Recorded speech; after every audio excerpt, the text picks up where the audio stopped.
আলহামদুলিল্লাহ, গতকাল আমি আমার নিজ গ্রামে চলে এসেছি। এখন আমার অনেক ভালো লাগছে এবং আমি এই বিকালবেলা এসেছি আমার সেই ছোট্ট কালের যে নদীর তীরে আমি বড় হয়েছি এবং এই নদীটি একসময় অনেক স্রোত ছিল।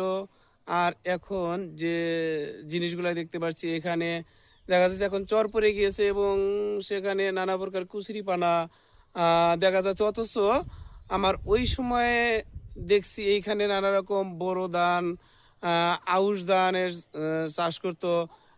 এবং সেই ধানগুলোর যে চাউলটা হতো সেই চাউলের ভাত অনেক সুস্বাদু ছিল। অথচ এখন মানুষ এতটাই অলস হয়েছে যে সেই কুচুরি পানা গুলো সরিয়ে যে ধান লাগাবে সেটা পর্যন্ত পারছে না।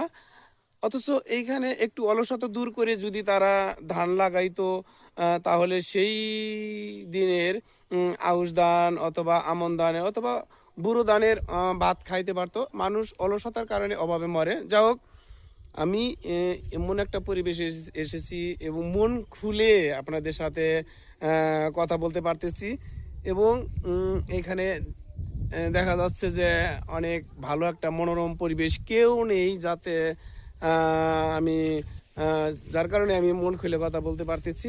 যাক, এখানে উপরে ভুট্টার চাষ হচ্ছে, এখানে বরাবর বিশাল মাঠ আর এখানে পুরা মাঠেই ভুট্টার চাষ হচ্ছে। আর নিচে দেখেন এই যে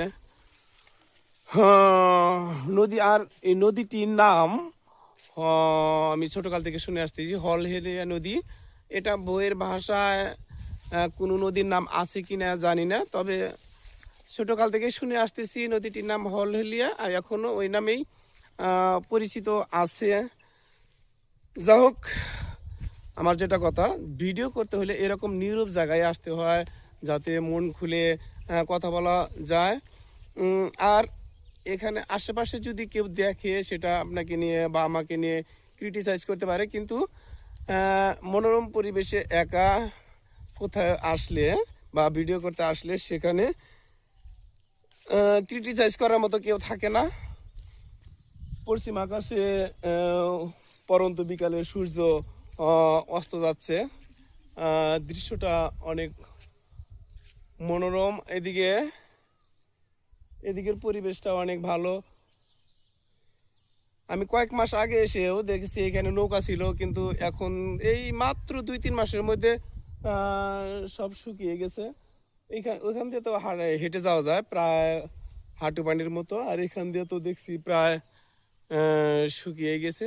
যা হোক,